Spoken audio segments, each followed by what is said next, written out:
dalam bulan Ramadan Allah turunkan Al-Quran, hudan linnas, hidayah bagi seluruh manusia.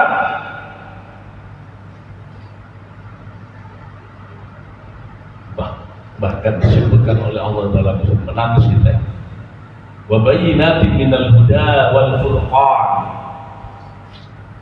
dan ia menjadi hidayah dan pembedaan agar kita berbeda untuk kebaikan di sisi Allah Subhanahu wa taala.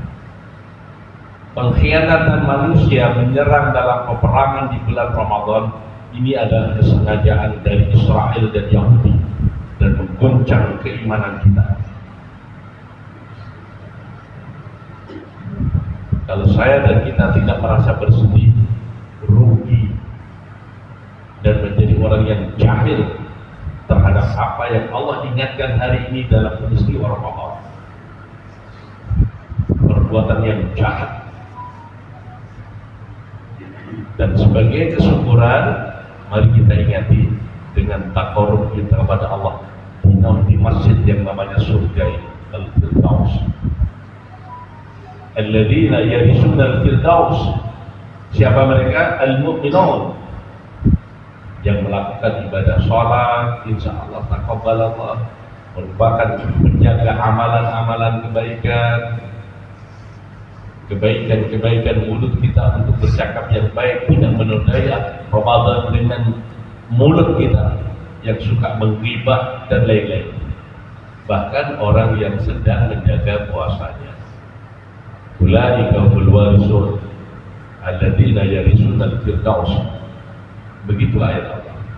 Tapi yang berlaku jamaah dirahmati Allah, mengingat daripada kesyukuran ini, pemimpin dunia mati.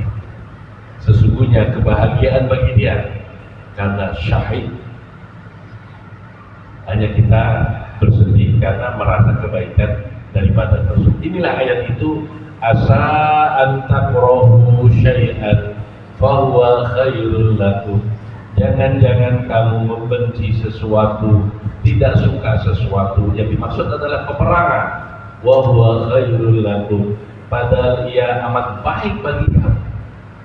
Dan Allah menyindir saya dan kita, wa asa an tuhibbu syai'an. Jangan-jangan kamu mencintai sesuatu, menginginkan sesuatu, kedamaian, kebahagiaan, itu lawan kata daripada makruh tadi.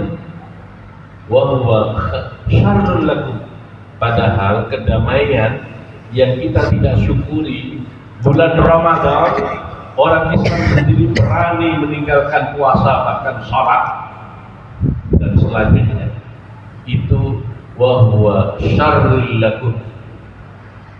Dan inilah peperangan yang sebenarnya. Maknanya, menurut ayat ini, perang yang berlaku hari ini seperti Ukraina dan Rusia dan lain-lainnya, sebagaimana perang-perang yang sejarah dalam orang Islam sendiri yang dilalui oleh Nabi Muhammad 47 kali, namanya Syariah, yang tidak dipimpin oleh Rasulullah, dan 27 kali Ghazwah, perang juga namanya, yang dipimpin langsung oleh Rasulullah. Ia namanya kital, pembunuhan yang diperang. Ia namanya harbun, perang. Ia namanya jihad, sungguh-sungguh dalam peperangan. Padahal hakikat daripada perang itu adalah kehidupan kita masing-masing. Dan inilah yang lebih besar. Apa itu perang yang paling besar? Perang melawan diri sendiri, namanya jihadul hawa. Perang melawan diri sendiri. Di antara makna yang paling dekat, kita sedang melakukan itu, yakni puasa, namanya asyam. Kutiba alaikumus syiyam kama kutiba 'alal ladzina min qablikum. Telah diwajibkan atas kamu untuk perang, yakni puasa maknanya, sebagaimana telah diwajibkan kaum-kaum sebelum kamu, la'allakum tattaqun, agar kamu bertakwa.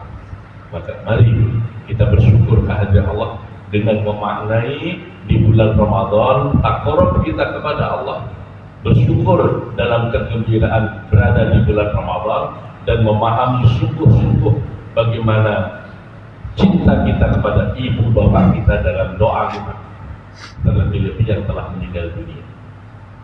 Jadilah kita berjuang menjadi anak-anak soleh yang mendoakan mereka. Waladun sholihun yad'u lahu. Di samping memahami makna yang sebenarnya dalam kehidupan sekarang,